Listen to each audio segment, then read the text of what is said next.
I turned set 75445, the Anzelian Starship, into an AV-7 anti-vehicle cannon.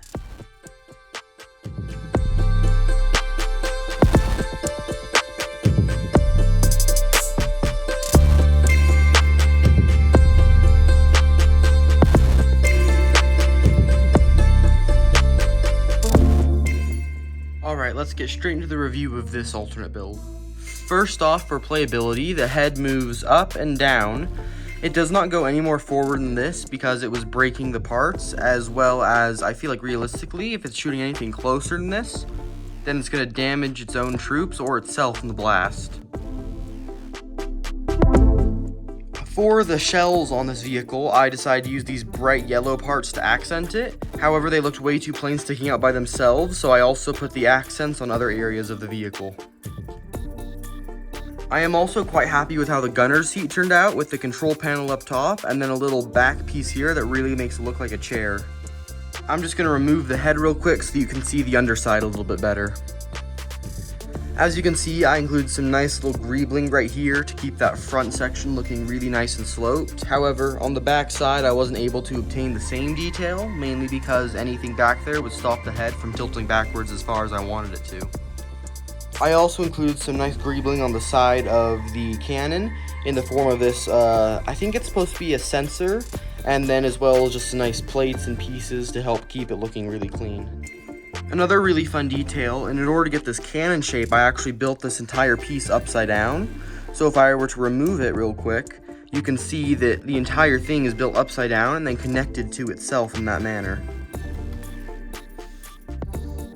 Now, I will let you know that there are some illegal building techniques used in this mock. The interior of the head has some pieces upside down from each other, that way they will hold together and it's technically illegal. And then also on the underside, the way I got all of this to stick in is also illegal.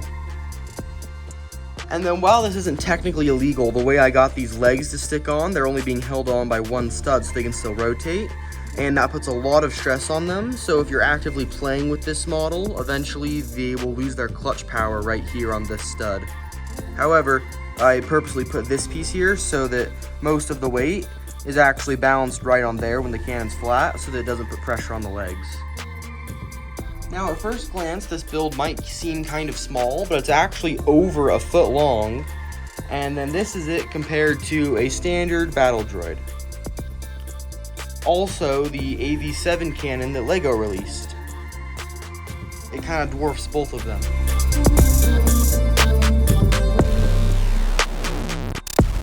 For playability, there isn't a whole lot this mock has to offer. However, you can put a troop right there so that he can control the cannon, and he does move up and down with the cannon.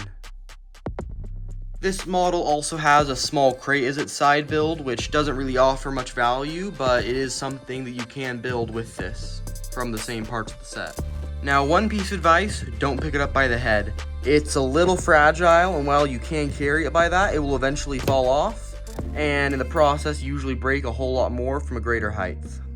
If you don't want it, you can also just remove the chair piece, and now there's no chair on here. I think it looks still pretty nice without the chair, and it's just an option if you don't want it on. I will link the instructions for this build down below. They are unrubricable and completely free. If you liked this video and want to see more of my alternate builds, click on the links on screen, and have a good one.